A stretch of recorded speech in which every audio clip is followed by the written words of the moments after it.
the best of the week on Relevant Radio. 200 years ago in the beautiful city of Milan, Luigi and Rachele Mazzuchelli rejoiced at the birth of their youngest son, Samuel. Little could they have imagined where God's providence would lead him. Across the Atlantic to the dense forests and prairies of the old Northwest Territory. When, at age 17, Mazzuchelli entered the Dominican order, his family could hardly understand his desire to join a Catholic religious order that, like so many others in Europe, seemed destined to dissolve. The young man traveled to Rome to study for the priesthood. There he heard the call of the American missions. I really believe in the communion of saints, and I really believe that there are blesseds and venerables, servant of God's, who can intercede for us very, very powerfully. Men and women who've gone before us, who have lived lives of heroic virtue, and who are waiting for you and I to say, hey, for you and me to say, I need your help. Can you help? And I guarantee you'll see it. I was introduced to Father Samuel Mazzuchelli, and today's actually the anniversary of his death. He was called home by a woman named Linda Schoenmann, and she took a trip with me one day in Green Bay, Wisconsin. This is really an anointed place, and I really believe God's going to work powerfully from this area. Relevant Radio has had its roots here and is continuing to grow.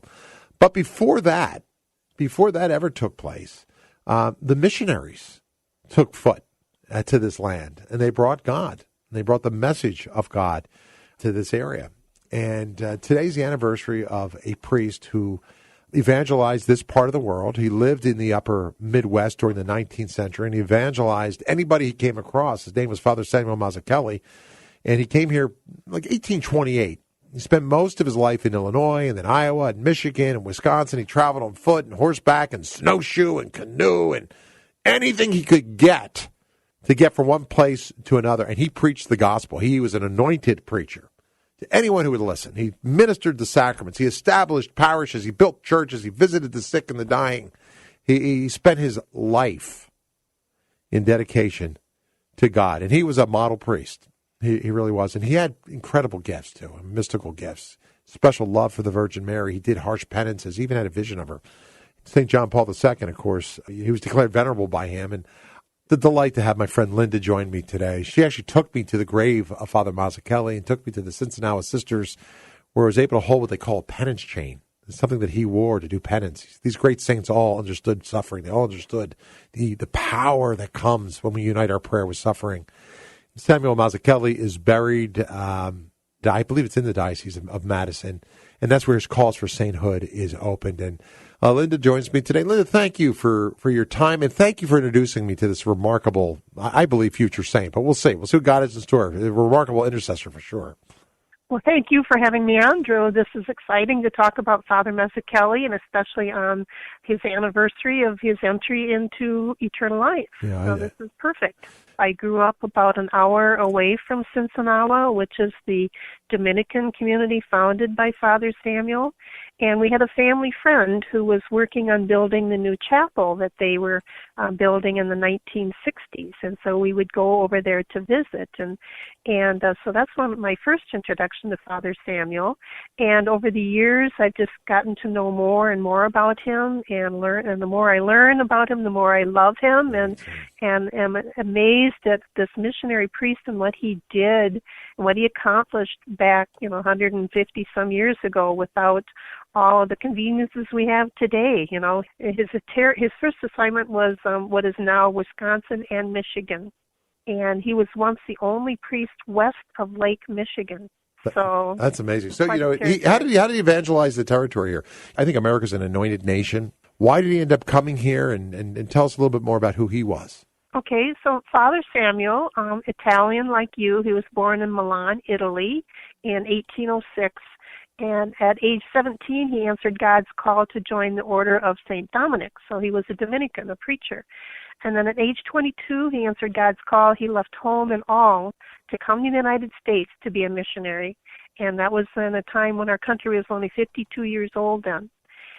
He didn't know any English, but he eventually learned that language. plus French, because he ministered to the French Canadians, the Indian population. He was very, very understanding and supportive of the Indians, and he also learned German. And actually, the first book printed in Wisconsin was an Indian prayer book printed by Father Mazzuchelli. Wow. That's fascinating. Yeah. I had no idea. So he also built churches, right? And he was a great architect. I mean, he had a lot of gifts, this guy. He did. He definitely had a lot of gifts from God. So he built 20 churches and started 40 parishes in Wisconsin, Illinois, and Iowa.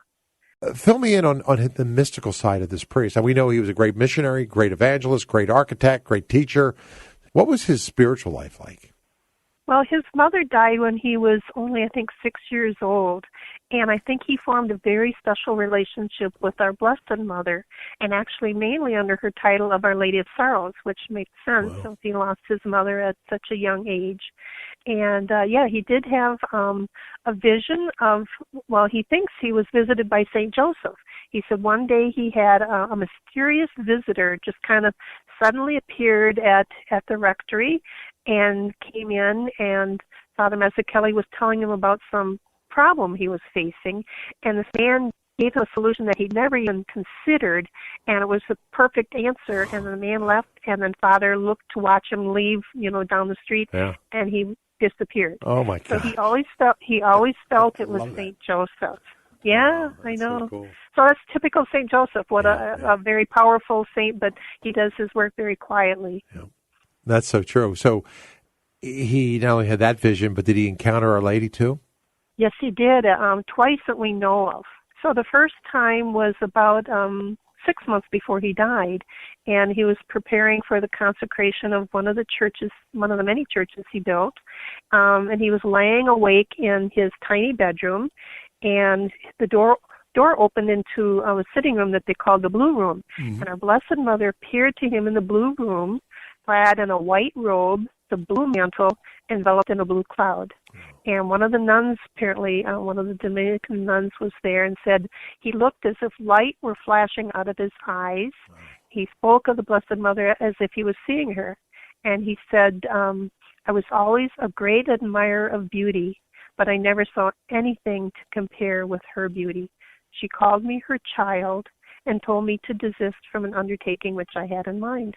What happened after that with him? He was just emboldened in his mission? I mean, I'm assuming his holiness in his life must have been pretty well known. Was this a very private apparition, or was that known? It was a private one, but it was witnessed by some nuns. So I think if it hadn't been for them, we might not have known about it. But yes, I think definitely our Blessed Mother was a great influence on him. That's great. So what about the other one? So he died, 157 years ago today. The night he had gone out a few weeks before, and on a cold winter Wisconsin night, to minister to one of his sick parishioners, and he developed double pneumonia. So a couple of days before he died, he was asleep, and he woke up, and he tried to raise himself to his feet, and he exclaimed, "Oh, good mother." And they said he had tears rolling down his cheeks. He appeared to be wrapped in profound meditation, and then he burst forth into tears of joy. And then the nuns apparently were there ministering to him, and they said, asked what was the matter, and he said, "Oh, nothing but happy thoughts. God grant that I may have them in my last moments." Wow. I want to talk about a spiritual component that all of us are called to. Take a look at all the great saints, Padre Pio in particular. They all embraced suffering. They understood the value and the power of it. And even when they weren't personally suffering from any personal affliction, they did harsh penances. Father Mazzuchelli had what they called a penance chain. Would you explain what a penance chain is and ultimately what kind of penances he did? Sure. So the penance chain that Father Mazzuchelli wore, which no one even knew he had until after he died and they were preparing the body for burial. So he did it as obviously a private devotion, and he must have been wearing it for a number of years, because as he grew and gained a little weight, it became embedded into his skin. So they said it was actually blood-stained. Wow. So it's an iron chain that he had wrapped around his waist, and obviously he wore it, day and night. So even the Fatima seers, the Blessed Mother told them to take their ropes, their cords off at night, but he wore his day and night. Can't imagine. So that penance chain is now on exhibit at Cincinnati, so people can go and venerate that, and there's been a number of healings associated with people using that relic and praying with it. So expand on that. What kind of healings are you talking about? Well, one healing in particular was Robert Uselman had lung cancer, and his family went there in 2001 to pray for his intercession to cure him of cancer. And while he was there with his family and the sisters, they used the Father Mazzuchelli's penance chain. Wow. And later on, Robert Uselman discovered that a cancerous tumor had disappeared from his lung. Wow. And they opened, Bishop Morlino was our bishop at the time, they opened a diocesan tribunal, and they concluded the investigations and sent the results to Rome. And they go through a very, very, very serious scrutiny to determine, because it has to be, miracles, according to the Catholic Church, have to be instantaneous, they have to be permanent, and they have to be no explainable medical cause. So it's very difficult to get a miracle certified. So we sent the results over. Unfortunately, there has been no definitive ruling on this cure. The family obviously believes that they received a miraculous cure. Yep. So one thing people can pray for is this miracle would be accepted. And Father, if it is accepted, so Father right now, Father Mazzuchelli is venerable. So there's 4 steps to sainthood.